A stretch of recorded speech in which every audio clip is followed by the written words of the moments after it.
Oh, howdy all, grab yourself a beer, it's time for some Path of Exile discussion. Every league adds new divination cards, and Lacrimal Necrosis is one of the more interesting ones from 3.15. It's a super high variance divination card. If you roll well with it, you can get something absolutely fantastic. And if you're unlucky, you can wind up just basically flushing 15 Chaos down the toilet, at least at current prices. So currently this divination card trades for about 5 Chaos Orbs per card, and that's the current trade rates in the softcore trade-enabled Expedition League. I don't know where it will end up in the future. It's pretty uncommon without being staggeringly rare, and it is a card you can compile sets of yourself. So this divination card drops in the Desecrated Chambers tile set. So Desecrated Chambers is the zone leading up to Avarius reassembled in Act 10.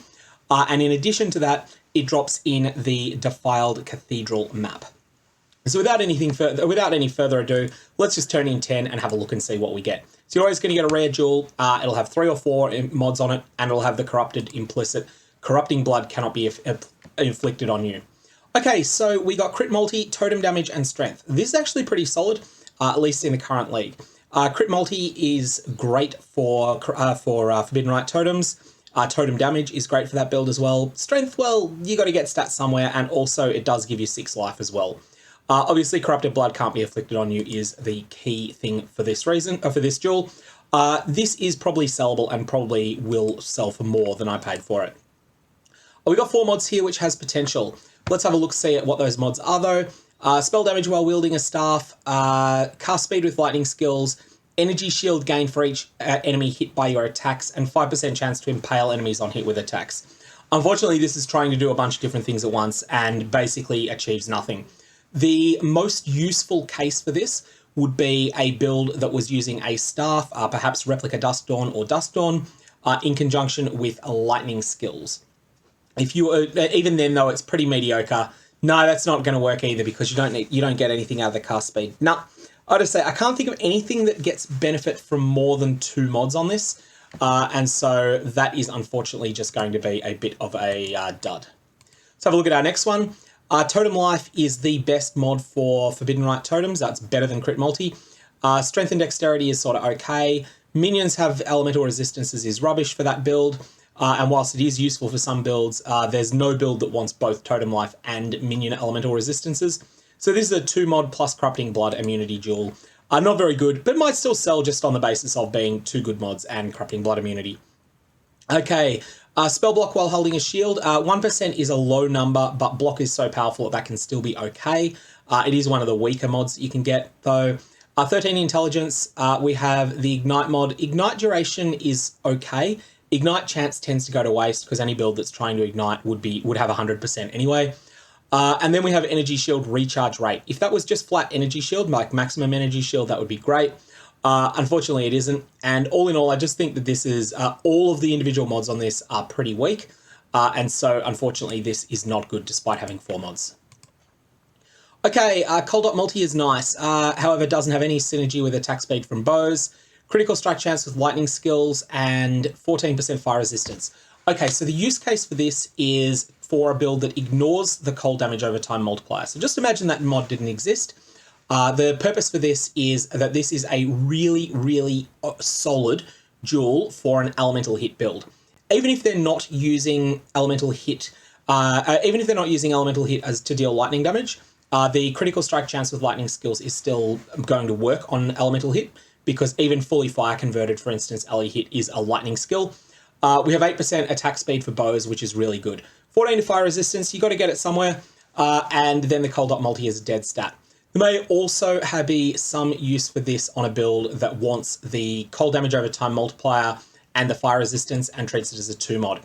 I don't think that this is a particularly good jewel, but it's certainly good enough, given that Corrupting Blood immunity jewels are inherently quite a lot better than they would be without that mod.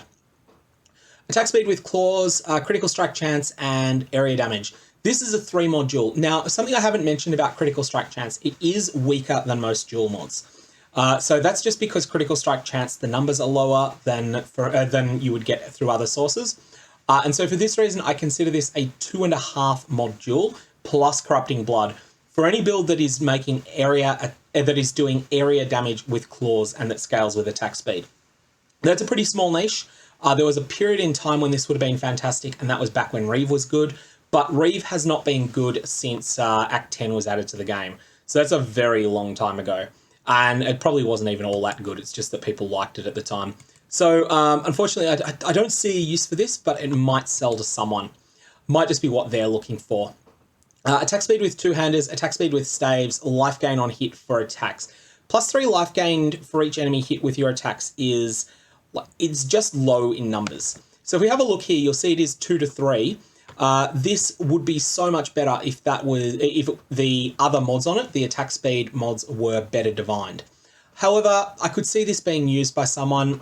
If anyone is making any sort of build that is attacking with staves, this is actually a pretty good duel. You got to get Corrupting Blood immunity somewhere, and so I think this is a hit for 15C. I've been paying 5 chaos for each of these cards, so for 15C, I got to say that is actually a reasonable reward there. It should sell for more than that. 10% global, 10% damage, 14% fizz damage, and 17% damage with bleeding. Okay, this looks good. This is triple damage for builds that are inflicting bleed. Yeah, I think this is, at least without knowing a lot about bleed builds, I think this is exactly what they're looking for. So that may actually be a big hit. We'll have to find out when we go and sell it. Totem damage, attack speed with axes, lightning resistance. Not much synergy there. So I don't think this is likely to sell. I mean, there certainly is a point to this. If someone is using the new Earth Shatter support, then they will certainly find a use for this. I just don't think it's great. This actually would be something that would be really good to get in the upcoming Gauntlet event. But unfortunately, this is in softcore, not in hardcore, where the totem playstyle is more popular. When I say totems, I mean attack totems there. So things like either Ancestral Protectors or the new Earth Shatter support. Okay, so we got one left. Let's have a look and see what we got. Damage with maces and scepters, attack speed, and unfortunately totem resist is probably going to be completely useless there. So this is basically a 2-mod duel. So we had a bunch of 2-mod duels, like effectively 2 mods plus Corrupting Blood immunity. This one here, I can see someone caring about the 14% increased damage and the 6% attack speed at the same time, but not at the same time as having Corrupting Blood. Oh, sorry, not at the same time as caring about having Totem Elemental Resistance. And that's a pretty common thread through all of these. Duels that have 2 effective mods plus Corrupting Blood can't be affected on you, can't be applied to you. I don't expect to say sell for all that much. I didn't get any examples of duels with either life or energy shield on them, because that's kind of what you want to see more than anything else. If you can get a duel, like the absolute god tier hit would be to get Corrupted Blood can't be inflicted on you, a life mod, and 3 damage through critical strike multiplier mods for most builds. That would be absolute god tier. You're not going to see that in practice. Like that'd be a 100 exalt duel.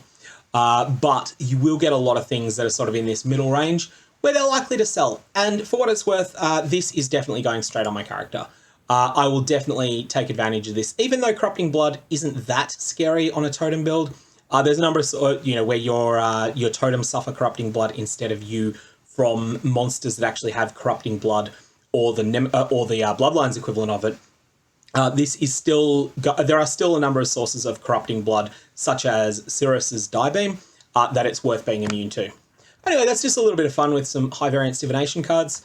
I do think that this card is worthwhile playing around with if you can get your hands on it, but it will take a little while to self-farm a set. So I've heard different numbers from different people, but most people seem to say that about 20 map runs is needed to self-farm a set of these. And that is the map that has Avarius reassembled as its boss. Any comments or questions, definitely fire away below. Otherwise, I'm going to leave it there, and may your Varlorbs have interesting results.